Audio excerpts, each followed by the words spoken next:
Perkara yang membatalkan wudu dalam kitab Fathul Gharib yang akan kita bahas ini, pelajaran ilmu fikih kita,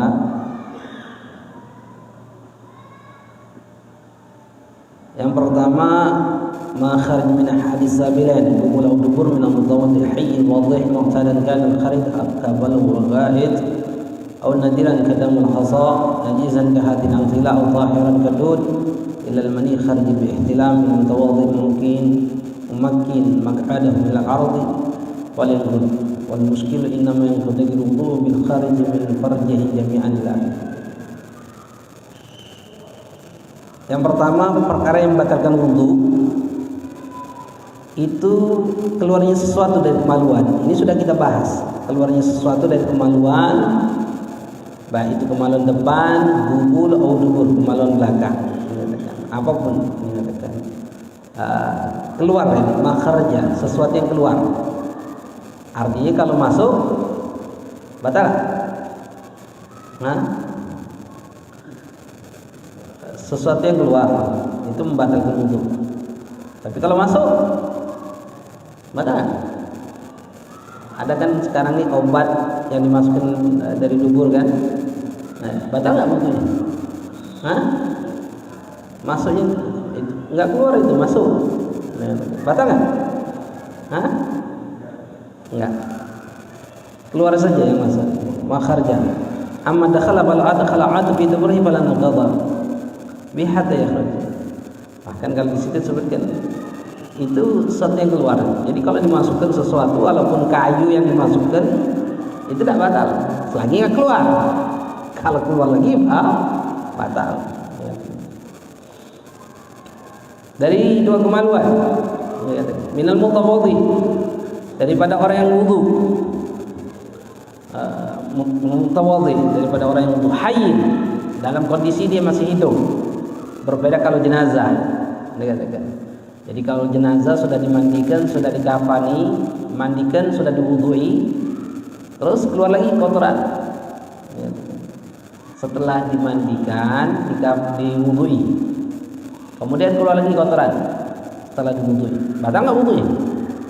Nggak batal wudunya. Kenapa? Mati orangnya sudah. Makanya di sini disebutkan syaratnya hayy, orang yang hidup. Orang yang hidup saja. Ya, coba biar mic-nya itu agak gedein dikit aja. Yang tadi itu ajib sudah. Siapa mic-nya?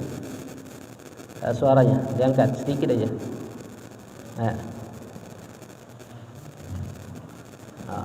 Masker. Diangkat sedikit, ajib nih, sudah ajib. Kemudian ini ajib sudah, bagus nih. Al-hayy dikatakan. Kalau orang yang meninggal nggak batal, tapi wajib dihilangkan najisnya. Habib keluar lagi najisnya. Setelah mandiin, diwuduin, terus keluar lagi kotoran najisnya. Batal nggak wudunya? Nggak batal, tapi wajib nggak dihilangin? Wajib, dicuci, dibersihin lagi. Walaupun wudunya nggak batal. Makanya orang kalau sudah meninggal itu kan katupnya itu lepas sudah. Katup kemaluan itu lepas. Jadi kalau ditekan sedikit saja di sini keluar semua. Makanya tanda-tanda orang meninggal itu diantaranya kencing. Lihat saja kencing basah itu kayaknya sudah meninggal. Itu alamatnya, tanda-tanda orang meninggal. Jadi kalau kita lihat ada orang basah, sudah. Kenapa basah itu meninggal itu sudah seperti itu? Kenapa katup itu sudah lepas sudah. Tidak ada lagi. Kalau kita kan ditekan begini nggak keluar. Mau tidur pun ditekan begini nggak keluar gitu orang. Tapi kalau orang sudah meninggal lepas semua katup. Penahan itu lepas semua, ditekan sedikit saja keluar. Wadih, yang jelas. Wadih itu artinya yang punya kemaluan itu jelas, itu kemaluannya. Beda kalau sananya ada muskil. Muskil itu adalah kunta, orang yang mempunyai dua kemaluan. Tidak jelas dia laki-laki atau perempuan. Atau memang benar-benar dua kemaluan, dua zakar. Ini kata ulama dilihat nantinya mana yang berfungsi.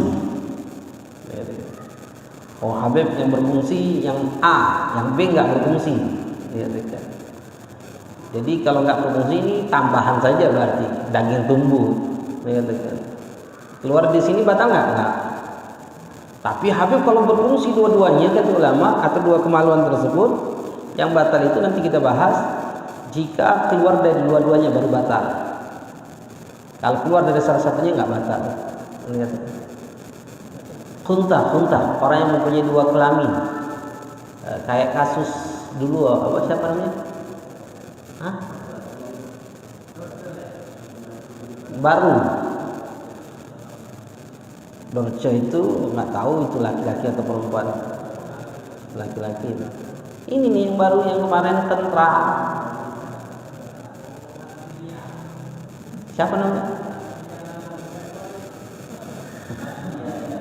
Bukan yang itu mas itu. Nang itu.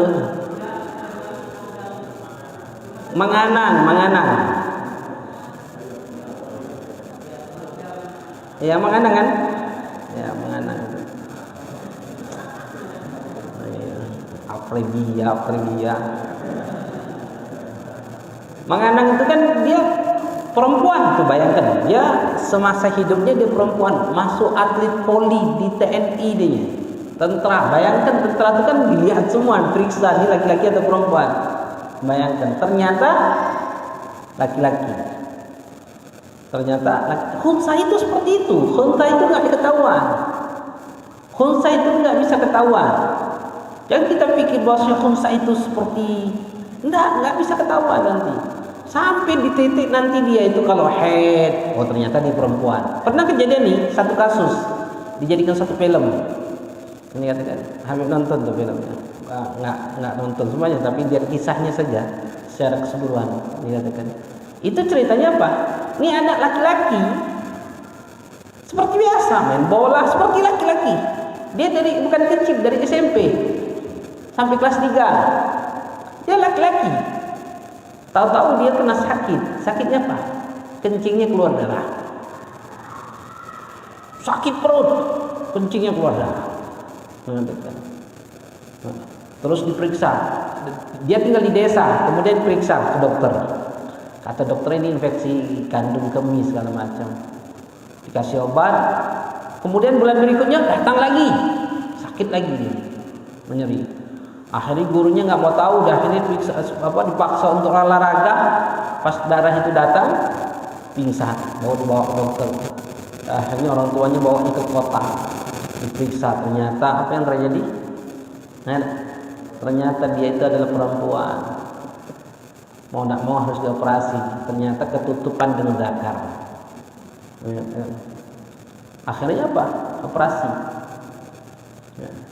Itu anak perempuan ternyata. Akhirnya itu apa yang terjadi? Psikologis anak tersebut.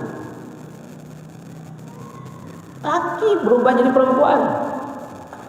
Akhirnya itu mau tidak mau apa? Satu keluarga pindah. Satu keluarga itu pindah. Masuk lagi sekolah lagi, sudah jadi perempuan. Tapi dia nggak mau demen nama perempuan, nggak demen nama laki-laki. Akhirnya dia terbebani dengan psikologis jiwa dia. Apa yang terjadi? Akhirnya anak itu bunuh diri. Itu psikologis, masya Allah. Orang kita bayangkan jenengan, laki tahu jadi perempuan. Bayangkan saja pikiran jenengan. Masya Allah. Jadi khunta itu nggak bisa ketahuan nanti. Kalau dia head, dia perempuan. Habib tumbuh buah dadanya, apa dia perempuan? Belum tentu. Laki-laki bisa seperti itu. Head yang menentukan. Hamil itu yang menentukan. Kalau enggak, nanti enggak ada yang menentukan. Nanti misalnya dua kelamin ada di dalam kemaluannya, maka dilihat mana yang lebih condong nantinya. Kalau dia condong ke laki-laki, maka dia kalau dia condong kepada laki-laki, senang kepada laki-laki, berarti dia perempuan. Kalau condong kepada perempuan, berarti dia laki-laki. Seperti itunya syariat membagi. Nah, khunta ini masuk semua di dalam bab. Habib kalau dia kencing, buang air kecil, batal nggak? Lihat dari lubang mana. Lihat. Nah, lubang A maka tidak batal. Lubang B Habib nggak batal. Dari AB keluar semua baru batal wudhunya. Nanti kita bahas. Masya Allah. Wadih kata ulama, jelas. Mu'tadan kana al-kharij amla. Baik yang keluar itu suatu yang biasa atau yang tidak biasa. Yang biasa itu apa? Ya kotoran kita. Yang keluar menyatakan baik itu keluarnya dipaksa, sengaja atau tidak sengaja, basah ataupun kering, terpisah-pisah ataupun tidak, masih nempel nyambung masih menyatakan. Atau sesuatu yang tidak terbiasa yang keluar itu seperti apa? Darah, seperti apa? Basur, penyakit ambien, menyatakan. Ambien itu kan keluar tuh duburnya. Kemudian dia wudhu, setelah wudhu dia masukin duburnya, masukin lagi, batal nggak? Nah, nggak. Kenapa? Karena masuk. Yang batal itu wudhu kalau keluar, dikatakan. Lalu Habib di situ disebutkan, dikatakan,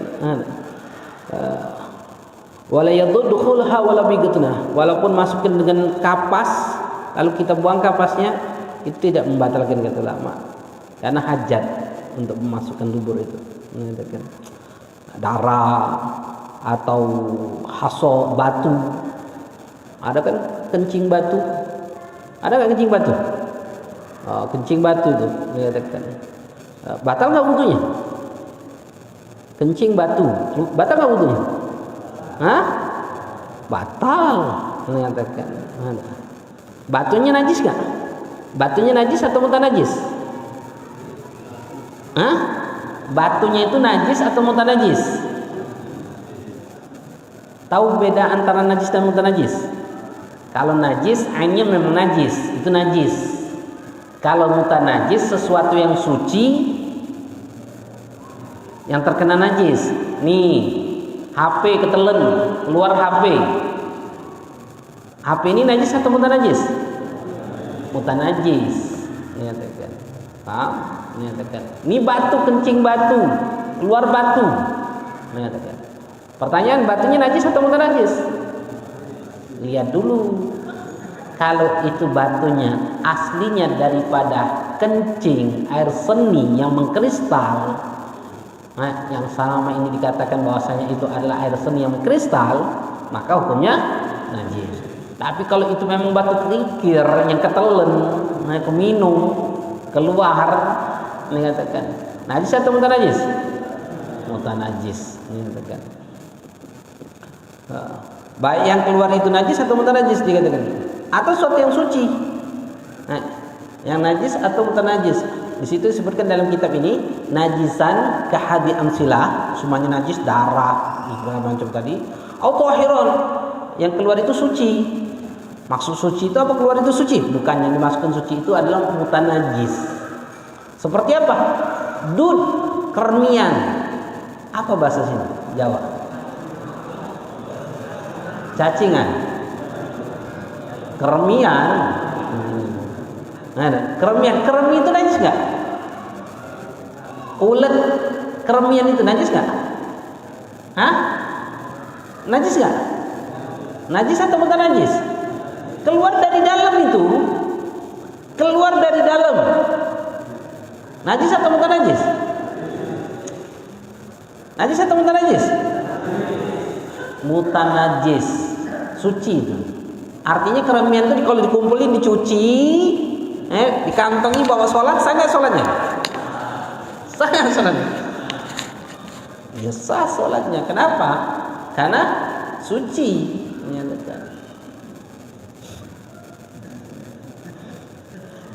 Karena benda hidup, hewan kan setiap hewan yang hidup apa hukumnya?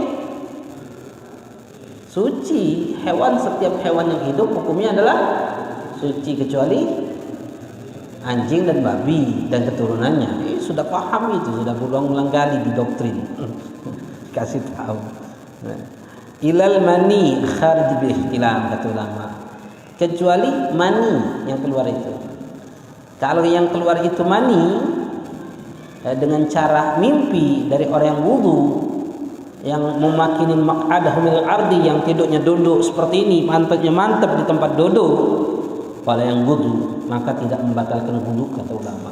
Contoh lagi tidur, tahu mimpi junub, keluar mani, batal nggak wudunya? Batal nggak? Nggak batal wudunya. Karena tidur duduk batal nggak? Tidur duduk batal nggak? Nggak. Mimpi junub batal nggak? Nggak. Nah, tapi wajib mandi. Apa faedahnya Habib? Nggak batal wudu tapi wajib mandi. Apa faedahnya? Kalau ada orang ngomong gini, siapa yang ada wudu saya kasih duit, berhak nggak dia dapat duit? Berhak nggak dapat duit itu?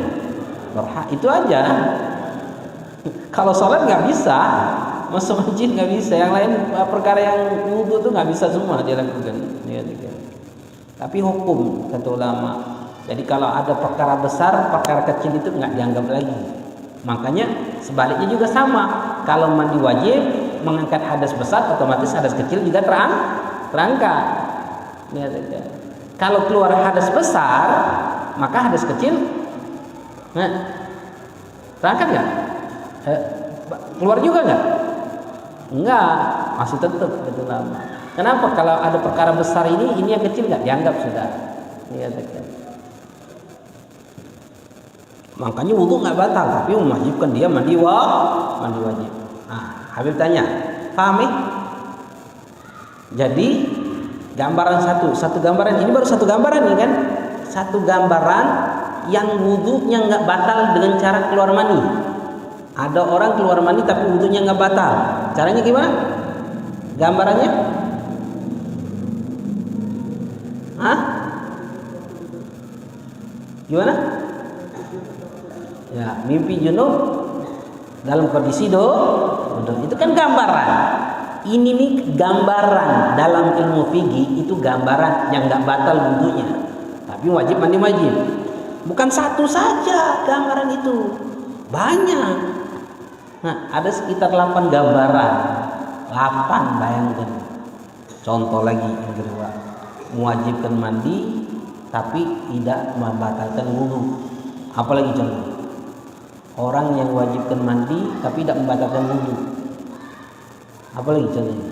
Nah, di sini sebutkan. Yang pertama lagi, nadrun. Oh, lihat TV, nonton film yang tidak baik ditonton. Dikatakan film porno. Dilihatin atau nggak lihat nonton ya. Lihat dinding gede di dinding. Oh, perhatiin aja dinding. Tahu keluar mandi. Batal nggak wudunya? Batal nggak? Nah, enggak. Nah, dengan nadrun, wa fikrun, dengan fikir. Nah, dengan fikrun, memikirkan. Teman naum, kemudian tidur, memakinin. Nah, tidur duduk. Ilaju fil khirgatin, ia bagus. Masukin zakarnya, tapi pakai plastik, nggak bersentuhan. Ini katakan masukin zakarnya ke dalam farji tapi pakai plastik, kan nggak sentuhan, kan ada pahala, tapi kepala zakar masuk kan? Pahamnya aja yang sudah nikah, yang belum nggak usah pikirin. Kemudian atau masukkan zakar ke dalam zakar, sama-sama laki-laki, nggak batal kan? Atau wa farji bahimatin, masukin zakar ke dalam farji bahimah, binatang, kambing dimasukin. Ketika kepala zakar masuk ke dalam farji kan wajib mandi. Batal nggak wudunya? Wudunya batal nggak? Nggak. Betul. Nah, itu di antara perkara-perkara yang batal wudu. Wa katawatu shaghirah, yang ketujuh, jima terhadap anak kecil. Nauzubillah. Batal nggak wudunya? Nggak batal, tapi wajib mandi. Au mahramin, jima kepada mahramnya yang nggak batal wudu, ibunya, saudarinya, putrinya. Nauzubillah. Batal nggak wudunya? Nggak batal, mahram, tapi mewajibkan mandi wajib. 8 gambaran orang yang enggak batal wudunya tapi mewajibkan dia mandi wajib. Sebagian gambaran na'udzubillah min dzalik. Kemudian wal muskil inama yaqutu wudu'u bi kharij min farjihi jami'an. Ini yang muskil tadi dikatakan ulama. Kalau muskil dia punya dua alat, alat laki-laki dan alat perempuan.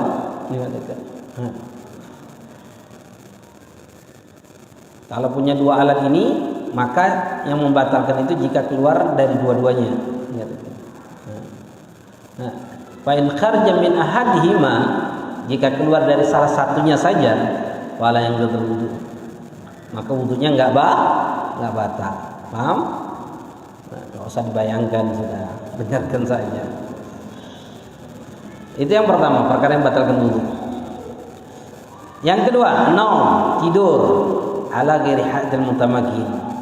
Ini adalah tidur dalam Arab. Tidur ini termasuk perkara yang membatalkan wudu. Kenapa? Karena bagian termasuk perkara yang menghilangkan akal. Ini adalah tidur. Tapi di sini dibedakan. Tidur menghilangkan akal beda lagi. Kalau di dalam kitab Safinah kan menghilangkan akal termasuklah tidur. Kalau di dalam kitab Fathul Gharib ini enggak, tidur dihitung, menghilangkan akal dihitung. Jadi makanya 5 perkara. Sebetulnya ada 4, termasuklah tidur. Tidur termasuk perkara yang membatalkan wudu. Jika tidur itu dalam kondisi bukan tidur yang duduk mantap tanpa tempat duduknya, pantatnya. Jika tidurnya duduk tempat mantap seperti ini, maka tidak membatalkan wudu. Makanya tidur seperti ini batal nggak? Nggak. Tidur seperti ini batal nggak? Nggak. Tidur di atas motor batal nggak? Nggak. Di mobil batal nggak? Nggak. Selagi tidur pantatnya mantap di tempat duduk. Selagi duduk. Kalau nguling kelentang batal nggak? Batal. Beb tidur beb. Sholat Jumat tidur di situ. Pas khutbah pasteng langsung tidur. Pas bangun, pas mau tiap sudah pindah. Pasang tidur di situ. Kok bangun pindah sini? Batal nggak?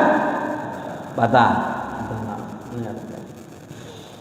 Ya, tidur dikatakan. Ada tidur, ada naum, ada nu'as. Ada tidur, ada ngantuk. Bedanya apa? Kalau tidur kita sudah nggak dengar lagi, sudah nggak paham. Dengar lagi itu tidur, tanda-tandanya mimpi. Kalau ngantuk, nu'as, itu kata ulama, kita nggak paham apa yang disampaikan, tapi dengar. Kayak khutbah Jumat. Sering kan khutbah Jumat kan?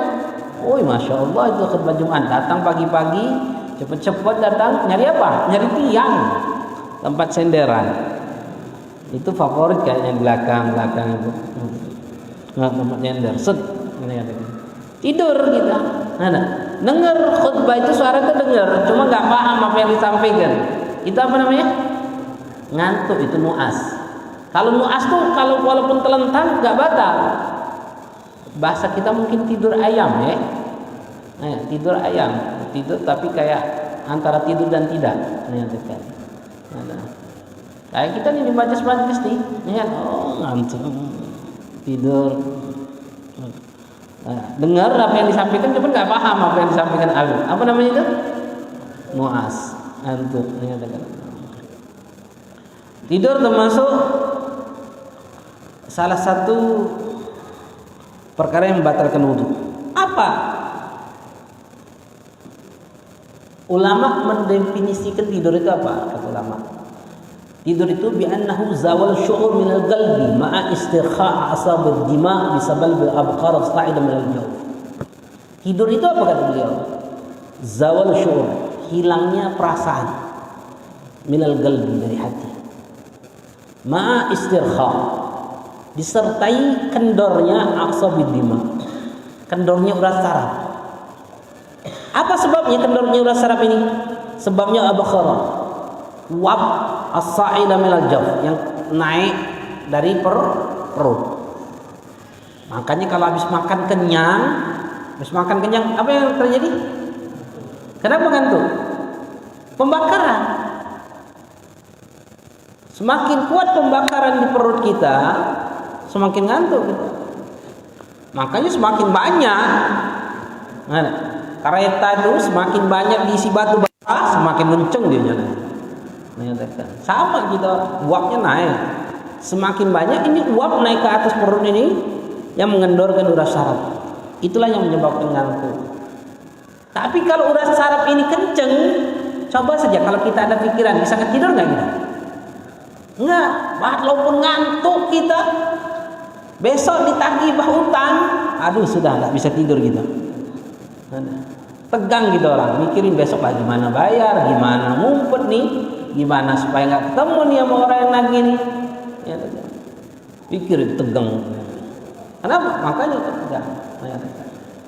Cara untuk ngendorkan urat saraf itu, coba jangan mikirkan ini, relax, kan. Baca zikir, kemudian ketika kita berzikir itu kita khusyuk, meresapi dengan apa yang kita baca, itu insya Allah. Karena fokus itu yang akan membuat kita ngantuk nanti. Itu tidur kata ulama. Bagi kita tidur itu termasuk perkara yang batalkan sholat. Lalu kalau ada orang ngomong, Habib, ada dalilnya Nabi tidur bangun langsung sholat, nggak wudu lagi. Jadi Nabi kan nggak batal wudunya. Jadi kalau tidur itu nggak batal. Nggak begitu juga. Nggak bisa kita lihat dalil itu satu dalil langsung kita jadikan satu patokan hukum. Nggak bisa. Memang riwayat ada mengatakan Rasulullah tidur, kemudian setelah tidur langsung sholat, ada riwayat seperti itu mengatakan seperti itu. Menyatakan. Tapi di situ kedekatan oleh ulama itu daripada khususiyah Rasulullah SAW. Bahkan annahu la yaqudu binaumi. Rasulullah itu tidak batal dengan tidurnya. Kenapa? Karena khususiyah Rasulullah itu beda sama kita. Kenapa Rasulullah SAW mengatakan dalam satu riwayat hadis kata Rasulullah? Apa kata Rasulullah? Nahnu ma'asyiral anbiya tanamu a'yununa wa la tanamul qulubana. Kami ini para nabi kata Rasulullah SAW mengatakan, tidur mata kami tapi hati kami tidak tidur. Kita mata melek saja hati tidur kita orang. Apa yang diomongin Habib ngawang, mata melek tapi pikiran di mana-mana kita orang. Enggak fokus. Itu kita, apalagi menjam sudah nggak paham. Beda Habib Salim, Habib punya guru Habib Salim Syatiri, Habib Salim bin Abdullah bin Umar Syatiri. Daripada mungkin karomah Habib Salim lah mungkin, tapi kalau karomah itu kan jarang-jarang ya, jarang-jarang kan. Kalau ini Habib Salim ini bukan jarang lagi, semua muridnya pasti tahu. Semua muridnya yang ketemu Habib Salim pasti tahu Habib Salim itu kalau ngajar tidur. Ada orang baca kitab nih, Habib Salim tidur. Ngorok. Bangun apa yang disampaikan yang dibaca dijelaskan semua. Tidak Habib Salim. Majlisnya Habib Salim pernah dengan Habib Hasan kakaknya Habib Salim, Habib Hasan Syatiri. Habib Salim ini Habib Hasan lagi ngajar. Jadi ngajar di sana tuh di madrasah itu semua ulama hadir di situ baca kitab depan Habib Hasan Syatiri yang menerangkan satu-satu. Habib Salim di situ lagi baca kitab, tidur Habib Salim. Tidur Habib Salim, kita lihat semua tidur. Lalu ada satu permasalahan Habib Hasan nggak tahu. Nanya Habib Salim. Habib Hasan lagi jelas ini, lihat Habib Salim di situ depan situ tidur. Lagi jelas seperti ini. Lalu Habib Hasan itu nanya, permasalahan nggak tahu nih. Habib Hasan nggak tahu permasalahan ini jawabannya. Nanya sama Habib Salim. Dilihat ini adiknya Habib Salim ini tidur. Ya Salim. Tidur aja jadi katanya. Tahu apa yang ditanyakan oleh Habib Hasan ini langsung dijawab oleh Habib Salim. Langsung dijawab.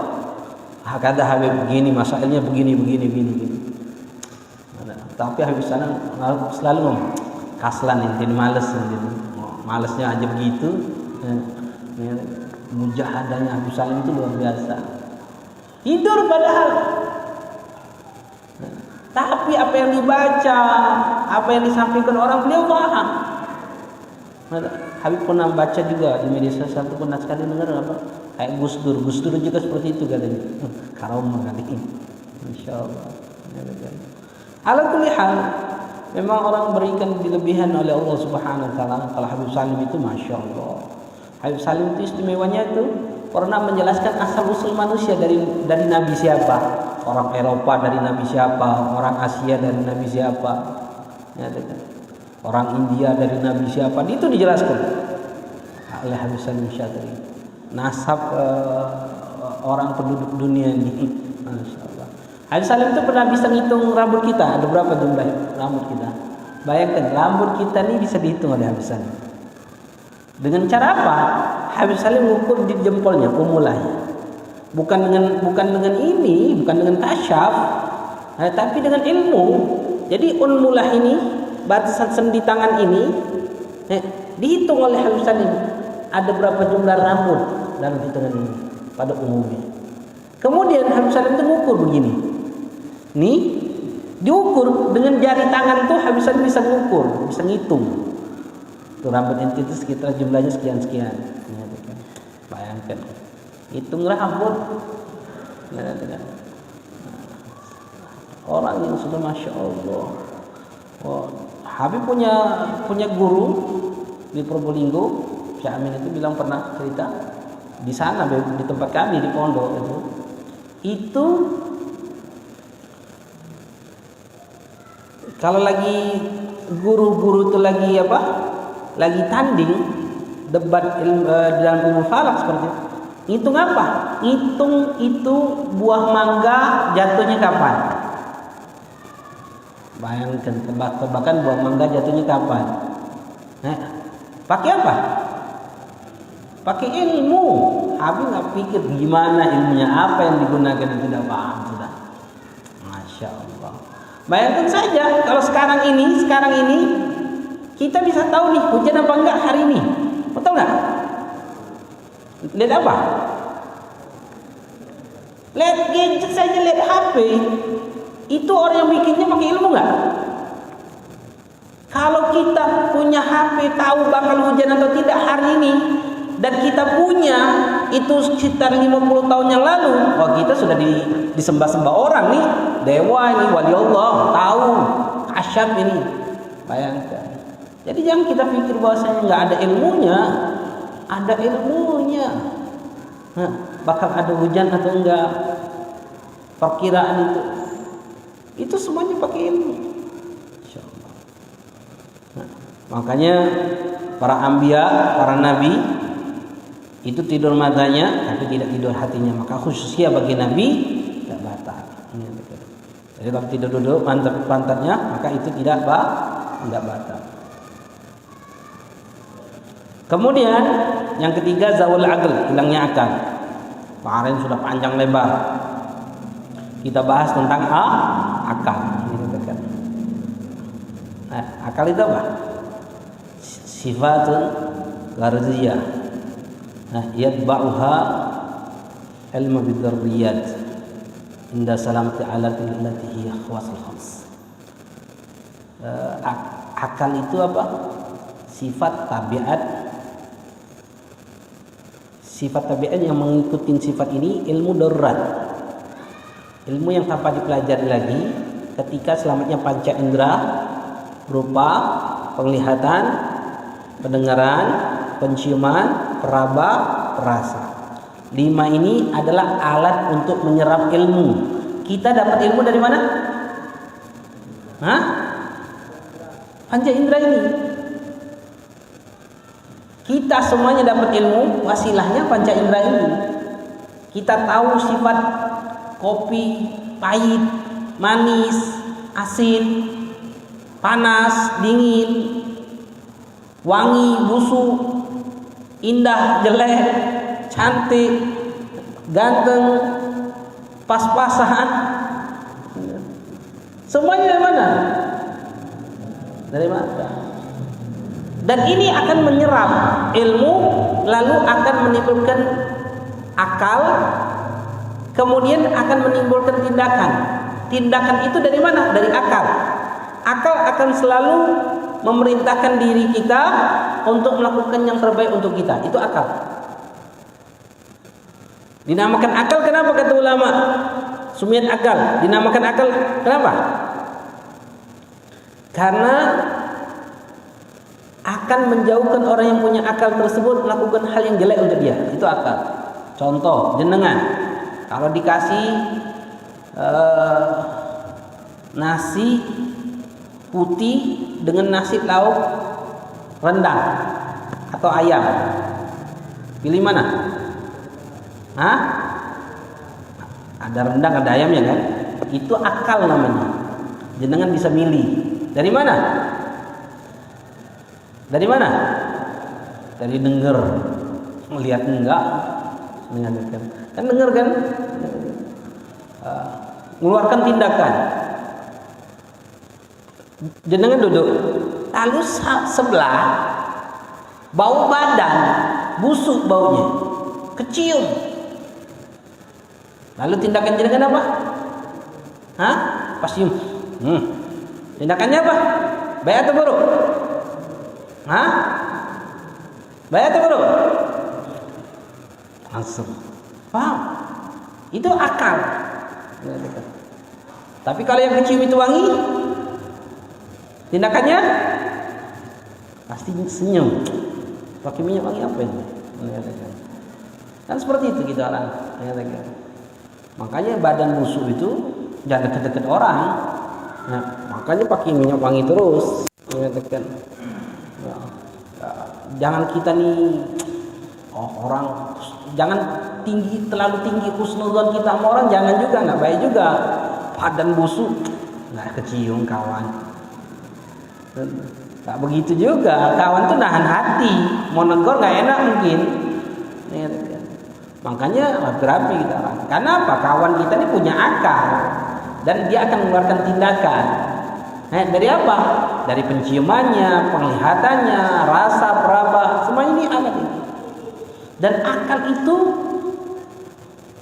dibagi menjadi dua, ada wahbi, ada kasbi. Ada langsung pemberian Allah. Itu wahbi, pemberian Allah langsung. Seperti kayaknya Habib Salim tadi, nggak masuk akal gitu, orang tidur bisa paham itu dengan apa yang dibicarakan, apa yang didengar itu. Itu apa? Wahbi. Ada orang semangat untuk melakukan ketaatan kepada Allah. Dari apa itu? Itu terkadang wahbi, pemberian Allah. Ada lagi apa? Kashfi. Usaha, mujahadah, melawan hawa nafsu. Dengan usaha yang solid sehingga dia sampai di titik dia bisa mengendalikan hawa nafsunya, akalnya, bisa menundukkan hawa nafsunya. Itu adalah kashfi, menyatakan mujahadah.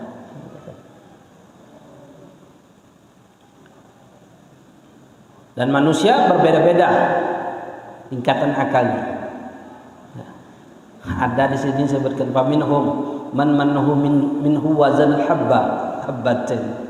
Nah dia katakan wa minhum man ma'ahu minhu wazan dirham atau dirhamin hakadha. Jadi akal itu beda-beda. Ada ya orang yang akalnya ya pendek. Kalau ditimbang itu 1 biji beras, 2 biji beras. Ada lagi yang beratnya 1 dirham, 2 dirham. Jadi berbeda-beda orang punya akal itu. Nih, pasaran 10.000. Pasaran berapa ini? 1 botol ini? Hah?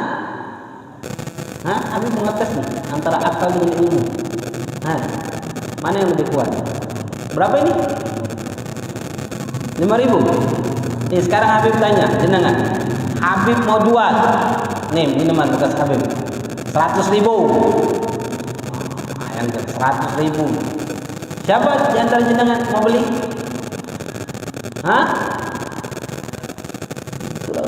Dengan gunakan akal. Siapa yang membeli? 100.000. Tak ada yang mau beli. Padahal gunakan akal semua jenengan. Berarti jenengan itu lebih kuat akalnya daripada ilmu. Jadi akal itu, ilmu ini bisa menguasai akal, bisa enggak menguasai akal. Contohnya ini tadi tuh, pasaran 3.000, nanti katakan Habib mau jual 100.000. Maka ada yang beli nggak? Nggak ada. Kenapa? Akal bermain, nggak mau rugi. Siapa yang mau beli? Katakan, siapa yang mau beli? Alasan Habib nggak ada duit, Habib. Bohong. Nggak mau beli. Katakan. Kenapa? Mengedepankan akal, nggak mau rugi. Itu akal. Akal itu mencegah orang yang punya akal itu li'anna yamna'u sahibu miratikal fawahis. Mencegah yang punya akal untuk melakukan keburukan untuk dirinya. Itu akal. Itu akal. Kalau dia gunakan ilmu, pasti dia akan mengatakan, saya Habib. Walaupun duit punya 100.000, saya Habib. Kenapa? Menghadapkan ilmu. Kenapa? Guru bukan? Guru bukan? Apa? Ulama mengatakan laulam rabbi ma'arabtu rabbi. Kalau bukan karena guruku, aku tidak akan kenal siapa Tuhanku. Laulam rabbi manadaitu rabbi, kata Habib Abdullah.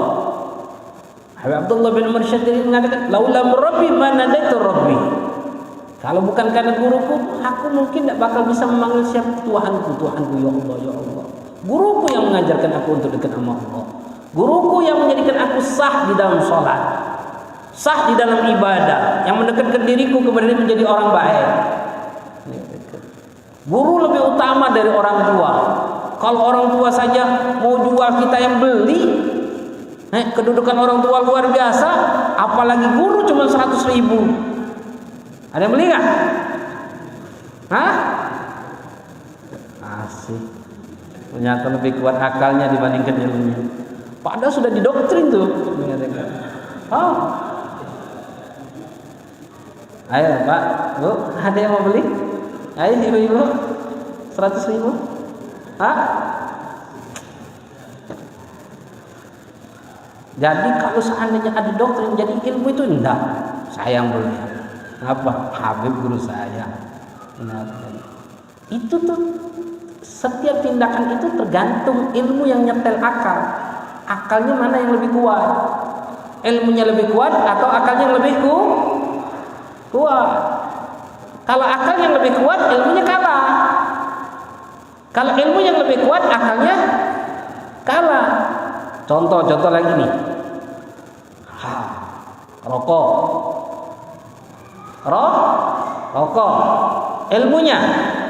Ilmunya.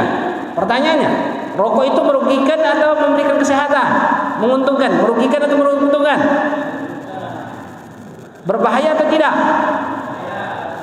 Datangin penyakit atau tidak? Kebaikan keburukan? Disenang Nabi atau dibenci Nabi? Wali Allah ada yang merokok nggak? Jadi kan ilmu itu kan ilmu kan? Tahu semua kan? Pertanyaan, kenapa masih merokok?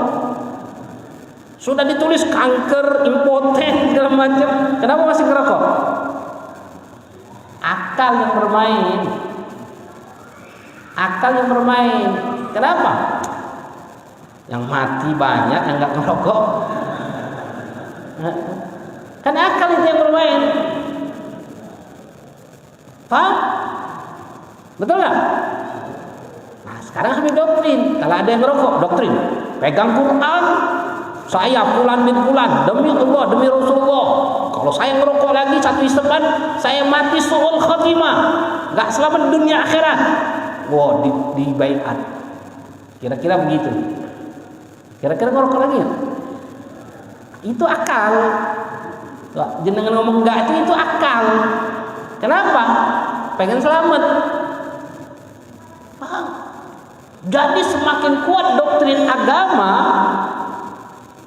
semakin tindakan perilaku kita akan lebih condong ke agama. Semakin kuat doktrin dunia, bisnis. Cari untung.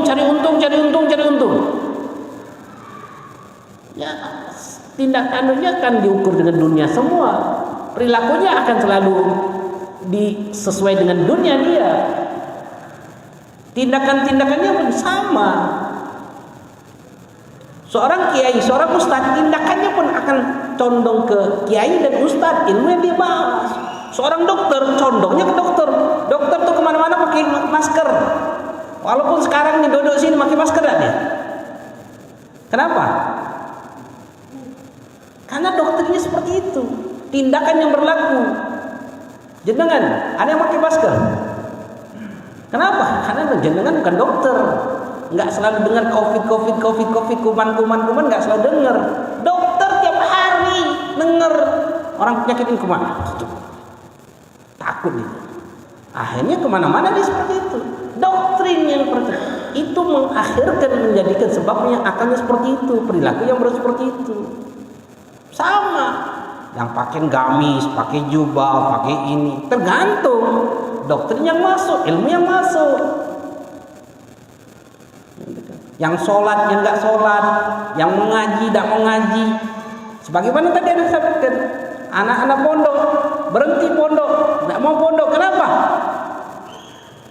Doktrin teman berhenti pondok semuanya. Makanya anak-anak pondok yang di pondok itu diperhatikan temannya sama siapa. Kalau temannya sama yang malas, anaknya akan jadi malas. Temannya suka dengan yang rajin, anaknya akan jadi rajin. Kenapa? Karena doktrin itu kuat. Doktrin kawan, doktrin guru, doktrin siapa namanya? Doktrin orang yang kita favoritin, apa namanya? Figur, ngefans, artis Korea, ngefans sama artis Korea. Habib lihat nih ada perempuan ngefans sama artis Korea, HP-nya, fotonya artis Korea. Pas masuk kamarnya, fotonya dipajang artis Korea. Kayak Mahnus, kayak bencong. Dia bangga pasang, ikutin gayanya. Masya Allah. Itu akal. Hati-hati dengan doktrin, hati-hati dengan ilmu. Makanya Rasulullah mengatakan, ada riwayat mengatakan apa? Al-ilmu din, fanzuru amma ta'khudhu dinukum. Ilmu itu agama. Jadi hati-hati kalian mengambil agama dari orang lain. Karena doktrin yang kuat itu agama. Semuanya berhenti kok sudah disembah. Kenapa? Karena takut mati, takut neraka. Doktrin apa? Agama. Penting dari hidup kita orang. Yang paling kuat doktrin apa yang menjadikan kita baik? Ayo Pak, Bu, doktrin apa? Mau tahu? Doktrin yang paling kuat yang akan menjadikan kita baik adalah doktrin kematian. Artinya apa? Sering-sering ingat-ingat kematian, sering-sering ngobrolin kematian, sering-sering ceritain kematian, sering-sering ngajak ngomong sama istrinya, sama suaminya, sama anaknya, sama dokternya, saya kalau mati gimana ya? Sering-sering ngomongin kematian. Mati mau dikubur di mana? Utang selesai belum? Sering-sering coba ceritakan kematian. Hebat kalau nggak berubah. Pasti akan berubah menjadi lebih baik. Makanya Rasulullah mengatakan, "Fa'kthirul dzikri haddamil ladzat," kata Rasulullah. Perbanyaklah kalian mengingat yang namanya penghancur kelezatan, yaitu al-maut, kematian. Termasuk perkara yang membatalkan salat, membatalkan wudu, zawal aql. Dengan mabuk, sakit, gila, pingsan, ayan, dan semua itu termasuk perkara yang membatalkan wudu. Yang keempat, lamsur rajul ma'amra'atin, persentuhan laki-laki dan perempuan ajnabiyah yang bukan mahram, walaupun sudah mati. balagha hadis syahwat, sampai kepada batas syahwat. Batas syahwat itu apa? Anak yang umur 6 tahun ke atas, 7 tahun ke atas. Makanya Habib terkadang nggak mau salaman sama anak-anak perempuan yang umur 6 tahun, 7 tahun ke atas. Kenapa? Karena itu membatalkan wudu. Wow. Bukan nggak mau Habib. Kalau anaknya 3 tahun, 4 tahun nggak apa-apa salaman. Tapi kalau sudah 6 tahun, itu batal wudunya. Makanya ibu-ibu anaknya kalau sudah 6 tahun, yang perempuan nggak usah suruh salaman sama ustadz, sama kiai, sama Habib, nggak usah. Kenapa? Batal wudunya. Begitu juga anak laki-laki. Kalau sudah umur 6 tahun, 7 tahun nggak usah salaman sama perempuan yang bukan mahram sama dia. Walaupun gurunya, ustadzanya, walaupun ustadzanya. Karena tidak mahram. Paham? Habib kan masih kecil. Itu batasan syahwat umumnya kata ulama. Berapa? Ulama ada yang mengatakan 5 tahun ala khilaf, ada yang mengatakan 6 tahun ala khilaf, ada yang mengatakan 7 tahun. Jadi kalau sentuhan sama anak-anak itu sudah batal wudu kita. Jadi nggak usah salaman lagi. Kalau masih kecil 2 tahun, 3 tahun ya nggak apa-apa salaman. Tapi kalau sudah 7 tahun, 6 tahun nggak usah salaman. Dan itu kita orang ini nggak paham-paham. Berulang-ulang kali habis sampaikan ini hukum. Nah, jadi anak-anak yang perempuan 6 tahun, 7 tahun nggak usah suruh salaman. Nggak usah ngantri-ngantri mau salaman sama ustadz, kiai, sama Habib, nggak usah. Ya, sudah besar. Nah, anak 7 tahun tubuh biasakan kalau keluar rumah suruh pakai jilbab. Sudah 7 tahun nih, pakai jilbab. Keluar rumah pakai jilbab. Ayo, mainnya pakai jilbab. Terus diingetin terus, ayo pakai jilbab. Yang buka jilbab. Kapan? 6 tahun, 7 tahun tuh sudah dipaksain pakai jilbab. Jangan dianggap remeh. Nanti nyesel.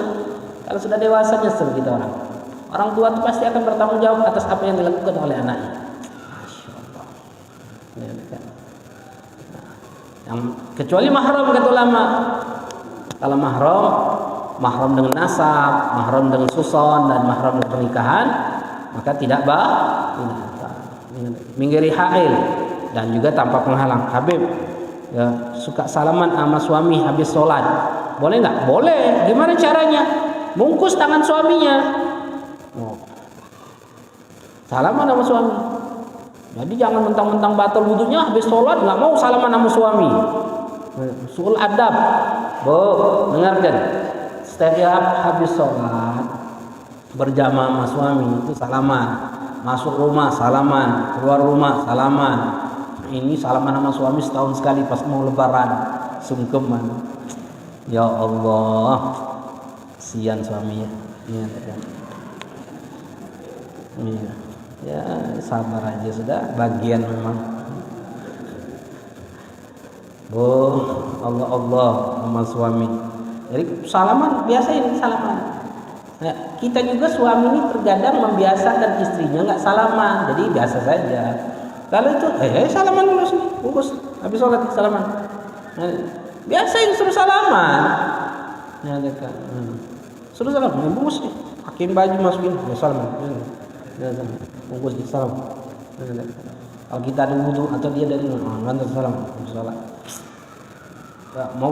Kita mau keluar nih, mau ke kamar, sini salam. Jangan begini, salaman begini. Nggak tahu siapa yang ngajarin itu pertama kali. Bingung kita orang. Tapi nyebar yang begitu tuh nyebar. Makanya sampai sekarang nih anak-anak kita. Anak pondok juga begitu. Nggak tahu tuh, pondok. Sunnah musafahah itu. Sunnah. Musafahah. Dalam mazhab kita Syafi'i sunnah mencium tangan. Walaupun ada di luar mazhab Syafi'i mengatakan tidak sunnah untuk mencium tangan. Dalam mazhab Syafi'i sunnah. Yang dicium itu siapa? Orang tua, suami, anak kecil, syarif, sayyid, habaib, itu sunnah dicium tangan. Orang soleh itu sunnah dicium tangan. Ubay bin Ka'ab gurunya Abdullah bin Abbas. Gurunya Abdullah bin Abbas. Jadi Sayyidina Abdullah bin Abbas ini kalau belajar dengan Abdullah bin Abbas ini siapanya Rasulullah? Siapa Rasulullah? Sepupu misal sama Rasulullah. Keluarga Nabi. Ubay bin Ka'ab ini sahabat Nabi, lebih tua. Itu kalau seandainya Abdullah bin Abbas pengen belajar kepada Ubay bin Ka'ab, nunggu di depan rumah sampai dari pagi sampai siang. Keluar Abdullah bin Ubay bin Ka'ab, lihat, ya Allah, ternyata ketutupan debu. Ternyata dilihat Abdullah bin Abbas, ya Ibn Abbas, ya Ibn Amir Rasulullah, hai putranya Abbas, wahai putranya pamannya Rasulullah Sallallahu Alaihi Wasallam, apa yang kau lakukan di sini? Menunggu kau keluar, wahai guru. Ya Ubay bin Ka'ab. Dari kapan? Dari pagi. Ya Allah, ngapa kau udah gendor? Kenapa kamu nggak ketuk pintu rumahku? Nah, aku nggak mau ganggu. Aku nggak mau kau keluar, aku ketuk pintu, kau dalam keadaan hajat dan aku mengganggu kau. Masya Allah. Khidmat sama gurunya luar biasa.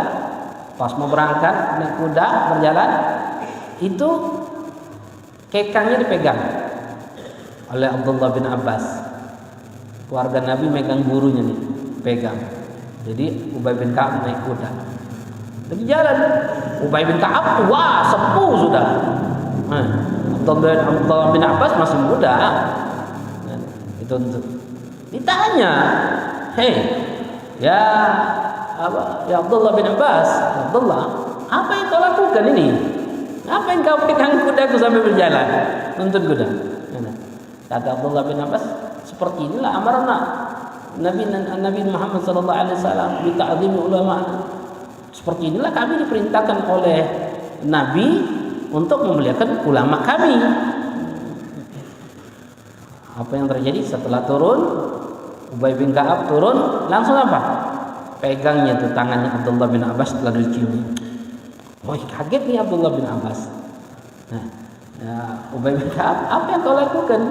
Oh, seperti inilah kami diperintahkan oleh Nabi untuk memuliakan keluarga Nabi.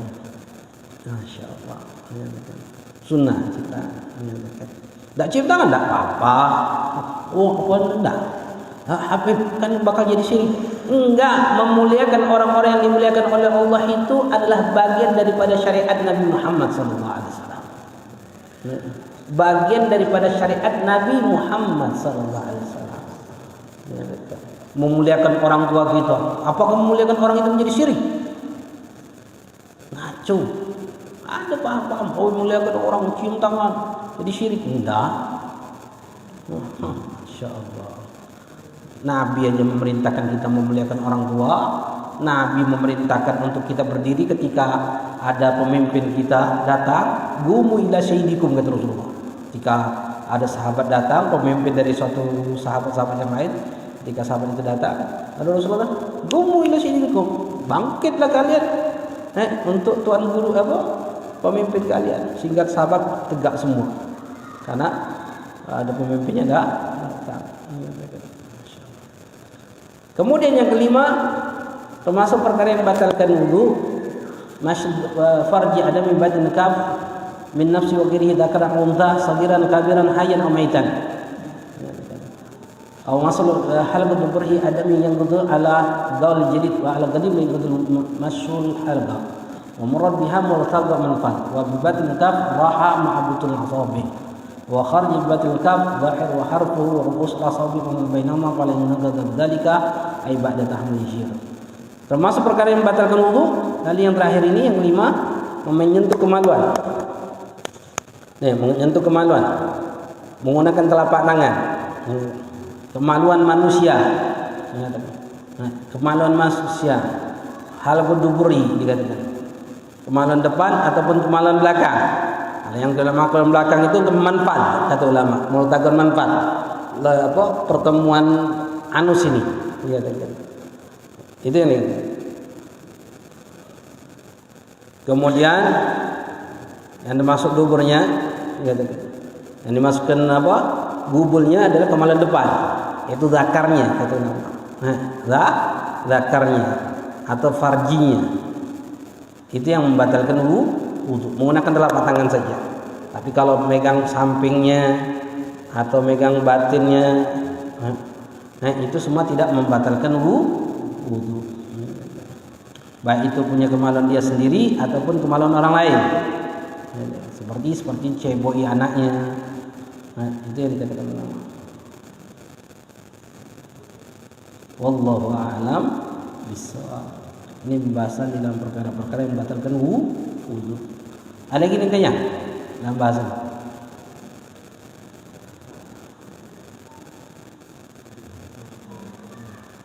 Ada ya? Mertua, mahram enggak? Mahram. Mu'abbad itu musyahar. Ada 4 mahram dengan sebab pernikahan. Yang pertama bintu zaujah. Ummu zaujah. Ibu daripada istri kita. Siapa? Mertua. Mertua kandung ya.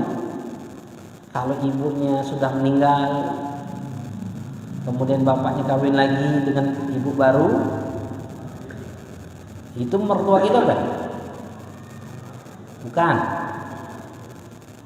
Itu adalah ibu tiri daripada istri kita, bukan mertua kita. Mahram enggak?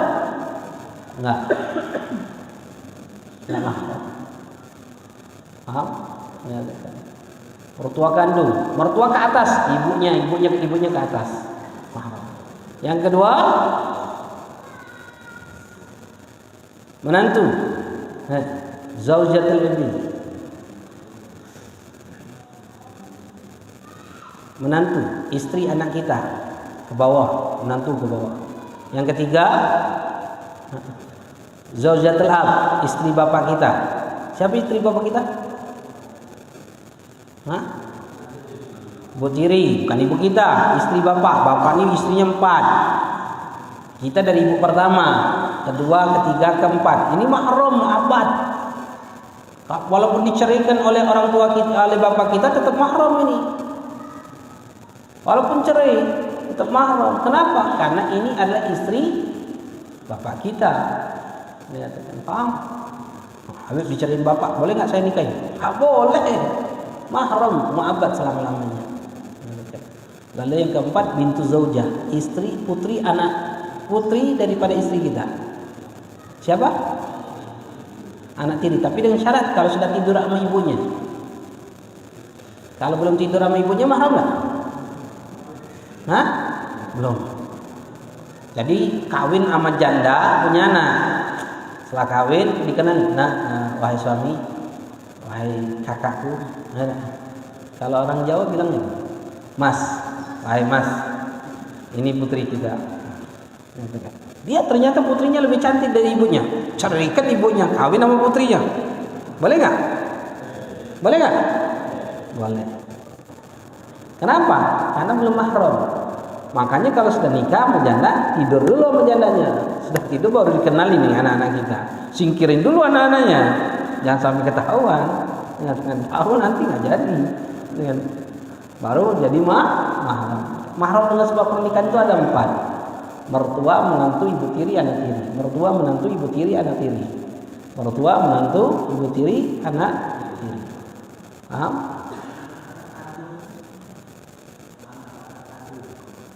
Ponakan. Ponakan mahram dengan sebab nasab. Mahram dengan sebab nasab 7. Mahram dengan sebab nasab 7. Ke atas kita. Siapa atas kita? Orang tua kita ke atas.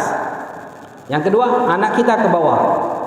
Yang ketiga, saudara kita, sekandung, sebapak, seibu. Sekandung, sebapak, seibu. Kalau nggak sekandung, nggak sebapak, nggak seibu, mahram nggak? Duda bawa anak laki-laki, janda bawa anak perempuan. Pak, nikah anaknya duda dengan janda tadi mahram nggak? Nggak saudara.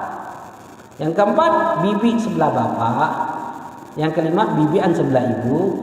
yang keenam ponakan dari saudara laki-laki, yang ketujuh ponakan dari saudara perempuan. Jadi 7. Mahram dengan sebab nasab. Paham? Jadi mahram itu apa? Orang yang diharamkan untuk kita nikahi. Sentuhan nama mereka tidak batal wudhunya, tidak diharamkan. Kemudian tidak auratnya batasannya pusat sampai lutut. Batasan auratnya pusat sampai lutut. Ama ibu, ama saudari, ama bibian, ama ponakan, ama mertua, ama menantu, pusat sampai lutut. Ya, paham? Walaupun pusat sampai lutut, di atas pusat bukan aurat, tidak selayaknya juga ditampilkan, ditampakkan. Tutup pakai baju, dilihat mantu, tutup dilihat mertua, tutup, jangan buka baju. Paham? Apalagi kata Habib Hasan, ini zaman fitnah, bukan zaman orang yang sangat menjaga syariat. Gitu ya.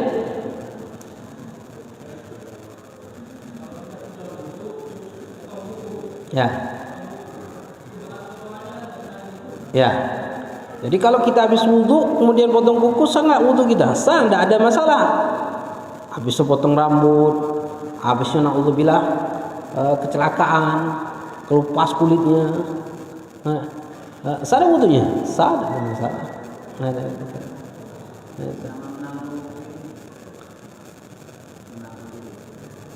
Menantu tiri itu gimana?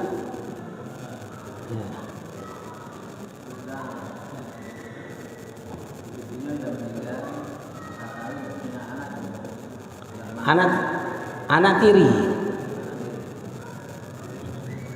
Kita kawin sama janda.